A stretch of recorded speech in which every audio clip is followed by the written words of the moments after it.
दर्शकों नमस्कार। मेरा नाम है मनीष कुमार सिंह और आप देख रहे हैं 4 PM।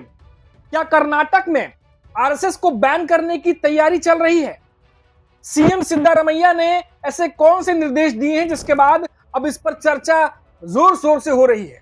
क्या वाकई कर्नाटक में कोई बड़े एक्शन की तैयारी चल रही है? यह खबर अब निकलकर सामने आ रही है दोस्तों। कर्नाटक के मुख्यमंत्री सिद्धारमैया ने आरएसएस के कार्यक्रमों को लेकर निर्देश जारी किया है। सीएम ने निर्देश दिया है कि सरकार और सरकारी सहायता प्राप्त स्कूलों, सार्वजनिक मैदानों और राज्य सरकार की अन्य जमीनों पर आरएसएस की शाखाएं आयोजित न की जाएं। यह निर्णय सूचना प्रौद्योगिकी, जैव प्रौद्योगिकी, ग्रामीण विकास और पंचायत राज मंत्री प्रियांक खड़गे के अनुरोध पर लिया गया है। मुख्यमंत्री कार्यालय ने रविवार को प्रियांक खड़गे द्वारा 4 अक्टूबर को लिखे गए एक पत्र के साथ साथ सिद्धारमैया का एक नोट भी साझा किया, जिसमें अधिकारियों से तत्काल कार्रवाई करने का अनुरोध किया गया है। प्रियांक खड़गे ने सीएम को लिखे पत्र में लिखा कि राष्ट्रीय स्वयंसेवक संघ नामक एक संगठन सरकारी और सहायता प्राप्त स्कूलों और सार्वजनिक सरकारी मैदानों का इस्तेमाल शाखाएं लगाने और बच्चों और युवाओं के मन में देश की एकता के प्रति नकारात्मक विचार भरने और संविधान के आदर्शों के खिलाफ नारे लगाने के लिए कर रहा है। और इसके बाद मामला तूल पकड़ लिया दोस्तों।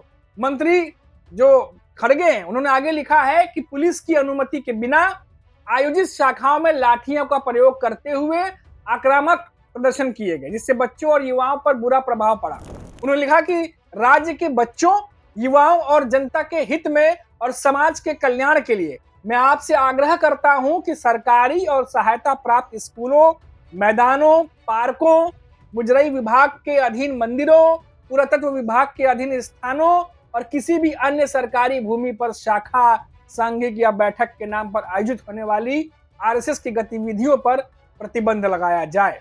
यहाँ दोस्तों वहीं प्रियांक खड़गे ने रविवार को कहा कि मैंने मुख्यमंत्री से अनुरोध किया है कि सभी सरकारी सार्वजनिक स्थलों पर आरएसएस की गतिविधियों पर रोक लगाई जाए। इसका उद्देश्य संविधान के आदर्शों, एकता, समानता और अखंडता को बनाए रखना है और बच्चों, युवा समुदाय पर आरएसएस के नकारात्मक प्रभाव डालने के प्रयासों को रोकना है। पत्रकारों से बात करते हुए प्रियांक खड़गे ने कहा है कि आरएसएस निजी तौर पर ऐसे कार्यक्रम आयोजित कर सकता है। उन्होंने कहा कि हमें इससे कोई समस्या नहीं, लेकिन मेरी मांग है कि सरकारी जमीन और सार्वजनिक स्थलों पर उनकी गतिविधियों पर प्रतिबंध लगाया जाए। खड़गे ने आरएसएस पर हिंदू धर्म और गायों की रक्षा के नाम पर सांप्रदायिक तनाव भड़काने का आरोप लगाया। उन्होंने कहा कि आरएसएस की विचारधारा खतरनाक है। अगर ऐसा नहीं होता तो क्या आरएसएस नेता अपने घरों में इसका पालन नहीं करते? क्या आरएसएस ने ही मनुस्मृति के पक्ष में संविधान का विरोध नहीं किया था? ऐसे कई सारे सवाल उन्होंने उठाए। वहीं दूसरी ओर प्रदेश भाजपा अध्यक्ष BY विजेंद्र ने कहा कि ऐसी मांगे वही लोग कर सकते हैं जो आरएसएस की पृष्ठभूमि और उसके द्वारा जो जाने वाली गतिविधियों से अनभिज्ञ हों। उन्होंने कहा कि एक जिम्मेदार पद पर आसीन प्रियांक खड़गे का यह पत्र उनकी मूर्खता को दर्शाता है। अब ये बीजेपी की तरफ से हमला हो रहा है। विजेंद्र ने कहा कि कांग्रेस ने आरएसएस पर 2-3 बार प्रतिबंध लगाया था, लेकिन बाद में उसे वापस ले लिया। अब दोनों तरफ से ये मामला जो है वो गर्माता जा रहा है। आपको बता दें कि लगातार आरएसएस को लेकर के अगर बात करें कांग्रेस की या विपक्ष के नेताओं की, हमेशा तेवर गर्म रहते हैं। कई बार ये बातें कही जा चुकी हैं और कई बार ये चीजों को बार बार उठाया गया है। कई बार बीजेपी के नेता कहते हैं कि बीजेपी अलग है, आरएसएस अलग है, लेकिन आमतौर पर सभी को पता है कि कहीं ना कहीं सब जो नेता हैं वो आरएसएस से जुड़े हुए हैं और काफी कुछ चीजें डिसाइड होती है। चुनाव में भी आप देखिए कि जब भी महाराष्ट्र में चुनाव है या कहीं बाहर चुनाव होते हैं तो ग्राउंड लेवल पर जो आरएसएस है वो बीजेपी के लिए ही तो काम करता है और जो एक तरीके से कह सकते हैं जो जनमत है उसको तैयार करता है बीजेपी के साथ जोड़ने के लिए। फिलहाल जो सवाल है, सबसे बड़ा सवाल कि क्या सिद्धारमैया कोई बड़ा कदम उठाने जा रहे हैं? खबर तो आई रही है कि बड़ा कदम उठा चुके हैं ऑलरेडी, दिशा निर्देश दे दिए गए हैं। और तो और कर्नाटक के मुख्यमंत्री सिद्धारमैया ने आरएसएस के कार्यक्रमों को लेकर के जो निर्देश दिया है वो अब चर्चा का विषय बना हुआ है। सरकारी और सरकारी सहायता प्राप्त जो स्कूल हैं, जो सार्वजनिक मैदान है या राज्य सरकार की जो अन्य जमीन है, उस पर अब आरएसएस की शाखाएं जो हैं वो आयोजित नहीं होंगी। और अभी आरएसएस पर बैन की चर्चाओं के बीच कर्नाटक के सीएम सिद्धारमैया के बेटे का एक विस्फोटक बयान सामने आया है, जिसके बाद अब माहौल और भी ज्यादा गर्मा गया है। क्या कुछ कहा है सिद्धारमैया के बेटे ने, वो भी आपको बताएंगे। साथ ही साथ दिल्ली में जो कांग्रेस के नेता है, अब उनकी तरफ से भी इस पर बयान आने शुरू हो गए हैं। आपको बता दें कि इसी बीच मुख्यमंत्री सिद्धारमैया के बेटे यतींदर सिद्धारमैया ने आरएसएस की तुलना तालिबान से कर दी है। यतींदर ने कहा है कि आरएसएस की वही मानसिकता है जो तालिबान की है। इनका मानना है कि भारत में एक ही मजहब और विचार के लोग रह सकते हैं। तो ये बात मुख्यमंत्री के बेटे ने कही है। मुख्यमंत्री के बेटे ने संघ और तालिबान की तुलना की।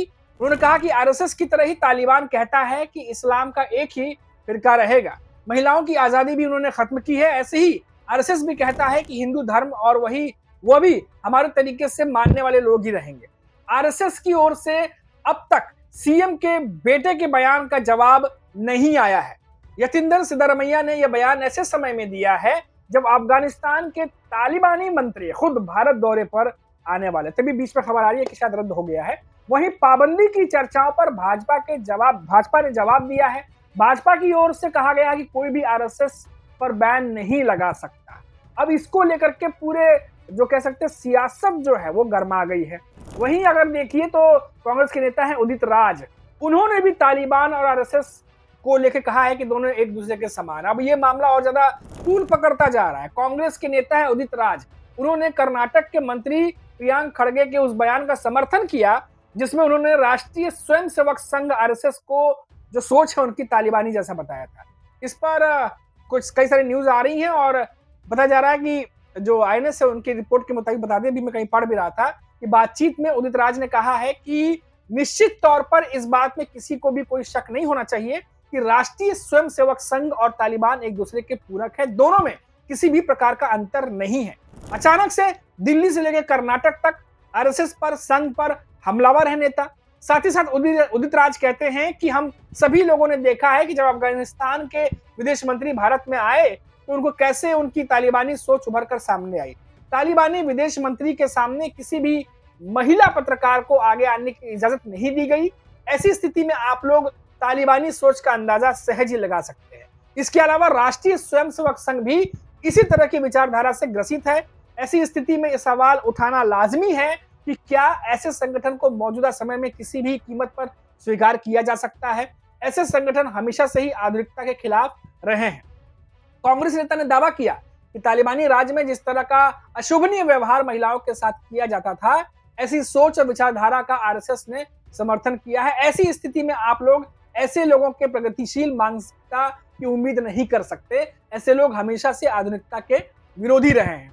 तो अब पूरा मामला गर्माता जा रहा है और ज्यादा मामला तूल पकड़ता जा रहा है, क्योंकि अब बीजेपी की तरफ से भी इस पर पलटवार जो है वो शुरू हो गया है। फिलहाल आगे और क्या कुछ होगा, कर्नाटक से क्या कुछ बड़ी खबर निकलकर सामने आएगी, क्योंकि सिद्धारमैया ने बड़े एक्शन की तैयारी कर ली है। अब देखना होगा कि इस पर अब कांग्रेस बीजेपी के बीच जो दंगल शुरू हो गया है वो दंगल अब कहां जाकर रुकता। अभी के लिए इतना ही। आप देखते रहिए 4 PM। लौटेंगे तो बात करेंगे फिर किसी बड़ी खबर। नमस्कार।